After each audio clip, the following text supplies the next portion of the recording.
Are you thinking about starting a business, or do you already have one and don't know if you should incorporate or not? Well, stay tuned. We're going to cover this topic and make it easy to understand.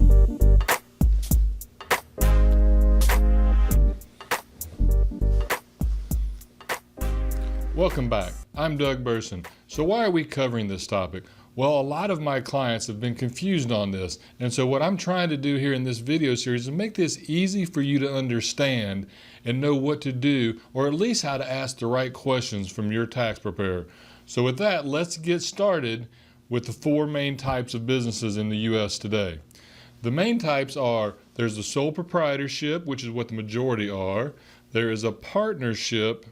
There is the C corporation, and then there is the S corporation. And that's your four main types. Now you may ask yourself, Doug, what about the LLC? Everybody talks about the LLC, and that's true.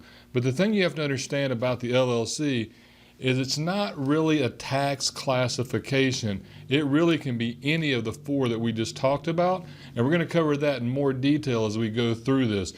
So my goal is going to be to make this easy to understand. So what we're going to do is we're going to take this and break it down into smaller videos that take each entity type and discuss it in a little more detail. And that way you'll have a better understanding of what's good and what's bad, and maybe what you need to ask your tax preparer about as you go forward. So let's get started right here. Okay, so let's talk about the sole proprietorship. That is the most common business in the U.S. It can be set up real easy. All you have to do is wake up and say, hey, I want to make widgets, and there you are. You're a sole proprietorship. So it's easy to form.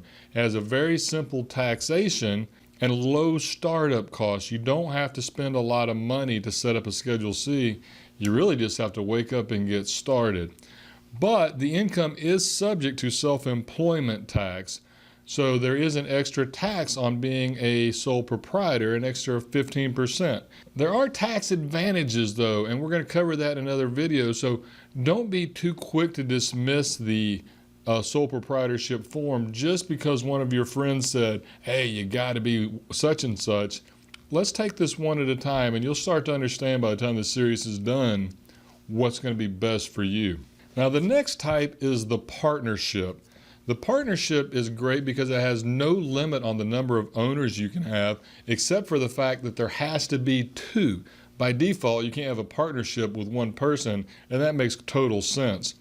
But there is a difference in the way it's taxed. So with the sole proprietorship, it's simple, but with a partnership, the tax flows through to the owners, and we'll cover that more when we do the partnership version of this series. The income is subject to self-employment tax just like in the sole proprietorship, but it does have some tax advantages that separate it, and it's really has its place, so don't discount it either. But one of the things that it does have is it's not supposed to have payroll for the owners, and that's a common mistake I see when I pick up new clients. They come into me and whoever they were working with or their payroll provider had them taking payroll. And if you get anything from this on partnerships, a partnership cannot take payroll to the owners. Make sure you understand that, and that'll keep you from having a lot of trouble. So the next on the list is the C Corp. And we'll cover it real quick, but I'm not going to put that in this series because as a general rule, most of the small businesses we work with, the C Corp really is not the right fit. I will say though that with all the tax law changes we've had the last year or two, that may begin to change, but for purposes of this, we're going to try to keep it focused on the small business owner. It is a more complex formation, but it doesn't have any limit on owners. So if you're trying to take your business public or you're looking to get a lot of investors, the C Corp might be the right way to go, but it is a more complicated structure, so we're not really going to deal with that much in this video. The next one is the S-Corp, and after the sole proprietorship, that's the most common type of business that we see, and it's really what most of our clients are, is the S corporation. So there are limits on the number of shareholders though, because with an S-Corp, you can't have an unlimited number of owners. So if you're trying to go public, it's probably not the right way to go. It is more complex in a sole proprietorship, But the tax, like a partnership, is a flow through. And we'll talk more about flow through entities in the partnership version of this and the S-Corp version. And so hopefully by the time this series is done, you'll have a much better understanding of what a flow through entity is.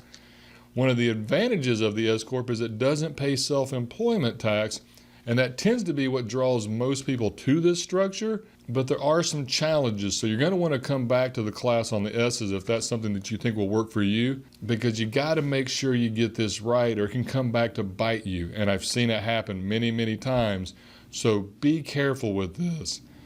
The other thing is with this S-Corp is you are required to take payroll as a general rule. So whereas a partnership cannot take payroll, an S-Corp does.